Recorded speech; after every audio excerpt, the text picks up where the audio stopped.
কিন্তু মুসলমানদের সবচেয়ে বড় বৈশিষ্ট্য কি জানেন? মুসলমানেরা কোনো সময় জ্ঞানকে কুক্ষিগত করেনি। মুসলমানেরা জ্ঞানকে ফি সাবিলিল্লাহ, আল্লাহর রাস্তায় বিতরণ করা, ফি সাবিলিল্লাহ হিসেবে ব্যবহার করেছে। আর যখন জ্ঞান ট্রান্সফার হয়ে শরঈ জ্ঞান আসেনি, শরঈ জ্ঞানেরও কিছু এসেছে, একদম আসেনি তা বলবো না। যেমন এই দেশের যে রাষ্ট্রীয় কাঠামো, এটা কিছুটা ইসলাম থেকে কপি করা। রাষ্ট্রীয় যে সুযোগ সুবিধা, নাগরিক যে সুযোগ সুবিধা, এগুলো ইসলামের থিওরি।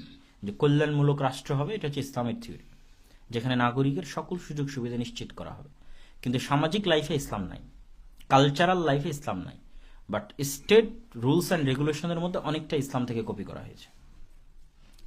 এবং জ্ঞান বিজ্ঞানের আজকের যে উৎকর্ষ এবং সভ্যতা, এটা মুসলমানদের কাছ থেকে শিখে আসা, স্পেন থেকে শিখে আসা, বাগদাদ থেকে শিখে আসা।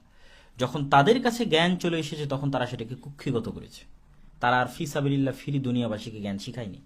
কিন্তু যখন জ্ঞান আমাদের